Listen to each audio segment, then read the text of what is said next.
आज तीनोटी विषय आम कथा हवा तीनोटी जो बड़ बड़ कार्यक्रम रहिबो आगामी एमासरे एवं आर मासरे प्रथम कथा आपण माने जानिथिबे जे 5 तारिख दिन मार्च 5 रे प्रवाद पुरुष अविस्मरणीय ओडिशार नेता विजु जनता दल प्रतिष्ठाता स्वर्गीय मुख्यमंत्री श्रीजुक्त विजु पट्टनायक 108तम जन्मदिवस।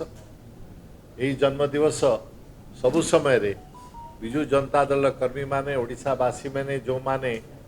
विजु बाबूंकर पूजा करती सम्मान करती एवं जो माने विजु बाबूंकर अनुगामी से समस्ते बहु उत्साह सहित जन्मदिवस पालन करि विजु जनता दल ए क्षेत्र रे आगुआ है निजर समस्त कर्मी को समस्त नेतृवृंद को एवं समस्त विजु बाबूंकर जो माने अछंती अनुगामी एवं प्रेमी से बहुत गुड़े कार्यक्रम 5 मार्च प्रस्तुत करिसेंती। से दिन सकाळे समस्त विधानसभा मंडली रे निर्वाचन मंडल रे ब्लॉक रे ग्राम पंचायत मानक रे विभिन्न एरिया रे ओडिशार प्रथमे विजु बाबूंकर मूर्ति जोठी अच्छी फोटो अच्छी से माल्यार्पण करी से दिन कार्यक्रम आरंभ करा जिवो। तापरे बालाश्रम अनाथाश्रम वृद्धाश्रम एभली जेते समाजसेवी संस्था अच्छी जो पिला माने रहउछंती वृद्ध माने रहउछंती एवं एभली संस्था मानक रे फल वितरण करा जिवो विजु बाबूंक स्मृति रे काईना से सब बेले पीड़ित एवं जो माने पछुआ वर्ग थिले तांका पय अनेक काम करथिले। तापरे छात्र जनता दल एवं विजु जनता दल कर्मी माने विभिन्न शहर और विभिन्न अंचल रे से माने साइकिल शोभा यात्रा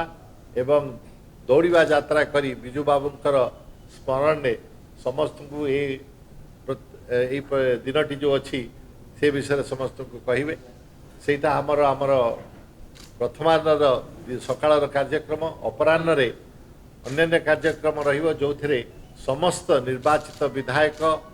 भूतपूर्व विधायक आमर नेतृवृंद छात्र जनता दल जिते फ्रंटल ऑर्गेनाइजेशन अच्छा विजु जनता दल समस्ते एकाठी है सभा करेंगे। सभारे विजु बाबूंकर जो अविस्मरणीय अवदान रही ओडिशा पाई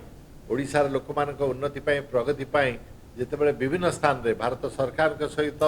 राज्य सरकार मुख्यमंत्री थिला बेले जितेबाला स्टील मंत्री थिले एवं व्यक्तिगत भाव में ओडिशार समस्त वर्गर लोक जो जो कार्य से करि जाइछन्ती तांकर जो आदर्श अच्छी जो मूल्यबोध थिला से विषय आलोचना चर्चा करी लोक मान अवगत कराइबे यही साधारण सभा मानकरे एवं ए वर्ष साधारण सभा आ गोटे गुरुत्वपूर्ण कार्य जहाँ करा जो माने समस्ते सभा उपस्थित थे से माने सशक्त एवं समृद्ध ओडिशा गढ़ा गोटे शपथ ने से शपथटीर टेक्स्ट किसी समय पर आमर समस्त को कम्युनिकेट कर दिज्व से शपथर टेक्स्ट लोक मैंने से सभार पढ़ी से दिन विजु बाबू जीवन को आम मैंने सेलिब्रेट करवा सम्मान करवा स्मरण करवा ये हूँ आमर 5 मार्च समस्त कार्यक्रम दल तरफ से भली मार्च 8 रे आम विश्व महिला दिवस पालन करे एवं विजु बाबू तिरोधान दिवस एप्रिल आम मैंने सम्मान सहित पालन करता से विषय में मुझे सस्मित बाबू अनुरोध करी से